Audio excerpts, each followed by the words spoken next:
Hi friends, welcome to my channel. ఇక కీర్తి పాప కౌశిక్కి నిజం చెప్పడంతో క్లాప్స్ కొడుతూ కౌశిక్కి జగదాత్రి ముందుకు వచ్చి క్లాప్స్ కొడుతూ ఇలా అంటూ ఉంటుంది, ఏంటి చాలా బాగా నటిస్తున్నావు జగదాత్రి అందరి ముందు అని కౌశికి అంటుండగా కౌశికి కేదార్ ఇద్దరు షాక్ అవుతూ ఉంటారు. ఏంటమ్మా ఏం మాట్లాడుతున్నావు, తను నటించడం ఏంటి అని బామ్మగారు అడగడంతో అవును నిజమే బామ్మగారు, వాళ్ళిద్దరికీ ముందే పెళ్ళయిందని ఎంత బాగా నటిస్తున్నారో మీకు అర్థం కావట్లేదు, పాపం మీరు కూడా మోసపోతున్నారు కదా అని బామ్మగారిని కౌశికి అంటూ ఉంటుంది. అదేంటమ్మా అలా మాట్లాడుతున్నావు అని బామ్మగారు అడుగుతుండగా నేను చెప్పేది నిజమే బామ్మగారు, జగదాత్రి కేదార్లే ఆ రింగ్స్ని దాచిపెట్టారు, కీర్తి చూసింది అని అనేస్తుంది కౌశికి. షాక్ అవుతూ ఉంటారు జగదాత్రి కేదార్లు ఇద్దరు. ఇంకా బామ్మగారు మళ్ళీ వాళ్ళిద్దరే రింగ్స్ దాచారు అనడానికి సాక్ష్యం ఏంటి అని అడగ్గా నిషి కీర్తి పాపని తీసుకొచ్చి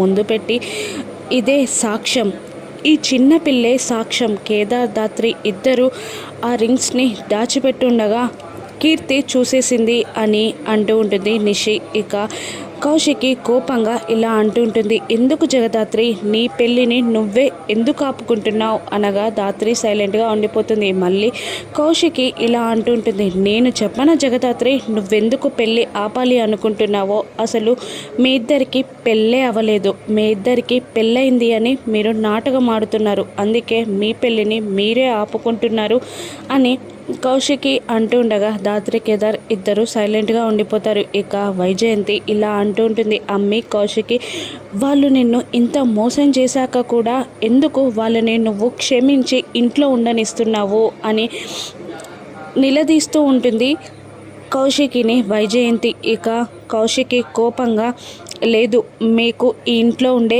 అర్హత లేదు, ఈ ఇంటి నుండి వెళ్ళిపోండి అని అంటూ దాత్రిని ఇంటి బయటికి తోసేస్తుంది కౌశికి. ఇక జగదాత్రి బాధపడుతూ కోపంగా కౌశికి వైపు చూస్తూ ఉంటుంది. జగదాత్రి ఏం చేయనుంది, ఇల్లు వదిలిపెట్టి వెళ్ళిపోతుందా లేదంటే కౌశికి ఎదురు తిరుగుతుందా, మళ్ళీ మీడియా మీదకి మీ ఫోటోలు తీసుకొస్తాను అని జగదాత్రి బెదిరించి ఇంట్లో ఉండగలదా, జగదాత్రి ఏ విధంగా కౌశికిని ఎదుర్కొనుందో రానున్న ఎపిసోడ్స్లో చూద్దాం. Thank you for watching.